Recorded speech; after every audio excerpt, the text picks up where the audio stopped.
The Indianapolis 500, the 97th running of the race. Jim Neighbors back to sing back home in Indiana after having heart surgery last year. Ed Carpenter trying to become the first driver owner to win from the pole. Ladies and gentlemen, start your engines. That's Indianapolis Motor Speedway owner Mary Holman George with the call there. And even though the race is 200 laps, Helio Castroneves believes it will come down to the end. For us, it just makes sure we stay out of trouble because this race is going to be decided, no question, on the last lap, on the last corner.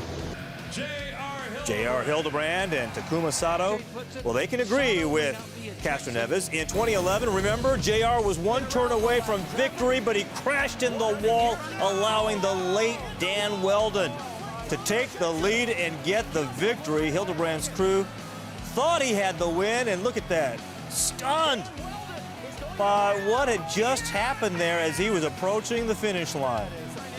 Then, in 2012, last year, Sato tried to pass Dario Franchitti on the final lap. He spun out, hits the wall, and Franchitti ends up winning the race. Well, today, only 4 laps in, Hildebrand, he didn't get a chance to have an accident on the last lap because 4 laps in, he gets loose, hits the wall, and his day is done, unfortunately for J.R. Hildebrand. Probably still dreams about what might have been. Maybe nightmares, not so much dreams. Lap 57, Sato spins out coming out of a turn. His car stalls in the grass, trying to get his car restarted as quickly as possible so he could continue racing, and he would do that, but he would not figure into the final results. Sprint Cup driver A.J. Allmendinger in the Indy 500 debut, passing Tony Kanaan for the lead. Lap 113, however, Allmendinger pits with tire trouble. He also has trouble with the seat belt, delaying his crew and leading to a 12.6-second pit stop. He would fall back in the pack. Lap 137. Allmendinger fights his way back to the front of the pack and passes Ryan Hunter-Reay for the lead. Can you believe that? That is perseverance. Lap 145, the lead changes. That's the story of the day. Castroneves, 3-time winner of this race, passes 2 cars. He's back on top. He has the top spot. We move ahead to lap 168. Marco Andretti, of course, a member of that famous Andretti family, passing Allmendinger for the lead. Andretti seeking his family's first Indy 500 win since 1969 when Mario did.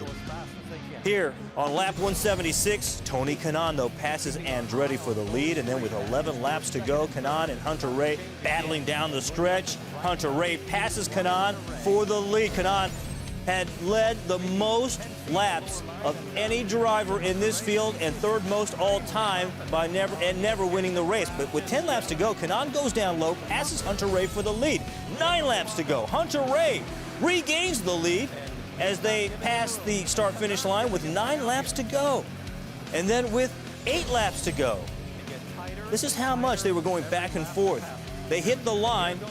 Kanaan back on top, the 38-year-old Brazilian wearing a medal that was given to him by a cancer patient, using that as inspiration to perhaps win his first Indy 500. At the line with 7 laps to go, Hunter-Reay regaining the lead. Lead changes on 5 straight laps. They're amazing as they just go back and forth.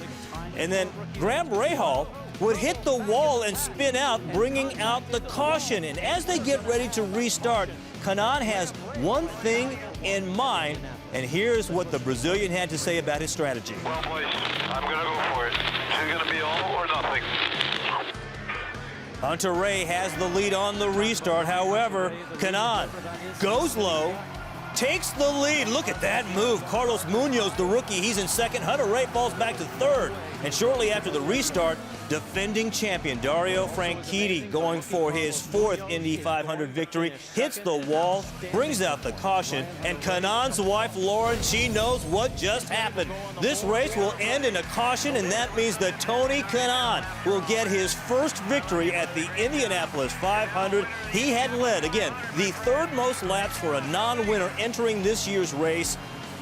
He asked for and received 2% milk. And ladies and gentlemen, it never tasted so good.